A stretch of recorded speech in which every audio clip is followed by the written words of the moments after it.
श्री सद्गुरु महाराज की जय। एक बार की बात है जब गुरुदेव स्नान ध्यान करके अपने शयन चौकी पर लेटे हुए थे। उस समय भगीरथ बाबा गुरुदेव के श्री चरणों में संतों की जीवनी पढ़ रहे थे। उसी क्रम में भगीरथ बाबा के मन में जिज्ञासा हुई कि गुरुदेव से कुछ पूछा जाए। तो उन्होंने कहा, भगवान शंकराचार्य को किस पाप के कारण भगंदर की बीमारी हुई थी। इस पर गुरुदेव कहने लगे, देखो, एक समय की बात है जब शंकराचार्य सबको शास्त्र कथन में हराते हुए मिथिला पहुँचे थे। वहाँ एक बड़े पंडित मंडन मिश्र थे। उनको भी उन्होंने शास्त्रार्थ में पराजित किया था। ये मंडन मिश्र की पत्नी ने आचार्य शंकर से कहा कि मैं अपने पति की अर्धांगिनी हूँ। मेरे पति को जीत कर आपने आधा अंग ही जीता है, आधा अंग मैं अभी बाकी हूँ। मुझे भी पराजित कर देंगे तब आपकी पूरी जीत होगी। इस पर शंकराचार्य ने कहा कि ठीक है, आप प्रश्न कीजिए, मैं उत्तर दूंगा।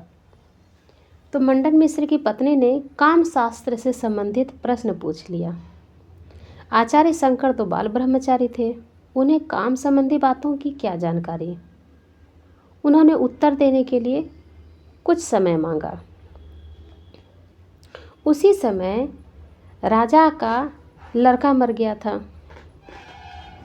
आचार्य ने अपने शिष्यों से कहा, देखो, मैं अपना शरीर छोड़कर राजा के इस लड़के के शरीर में प्रवेश करूंगा।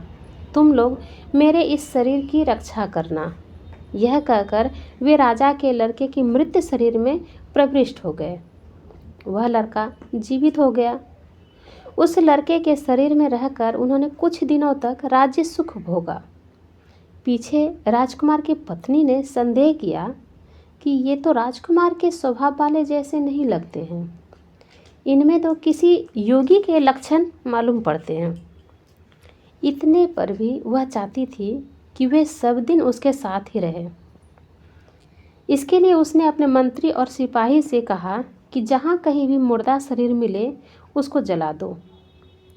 यह बात जब राजकुमार के शरीर में रहने वाले आचार्य को मालूम हुई तो वे उसके शरीर को छोड़कर अपने पूर्व शरीर में आ गए।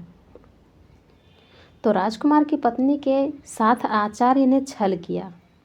इसी पर उसने उन्हें भगंदर की बीमारी होने का श्राप दे दिया। उसके श्राप के अनुकूल वे भगंदर के रोगी हुए और 32 वर्ष की अल्पायु में ही चल बसे थे। फिर भगीरथ बाबा ने कहा, हुजूर, आचार्य शंकर तो शिव के अवतार माने जाते थे, त्रिकालदर्शी थे, फिर भी उन्हें काम शास्त्र की जानकारी क्यों नहीं थी।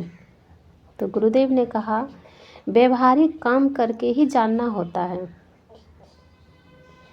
इसीलिए उन्होंने ऐसा किया था। जय गुरुदेव।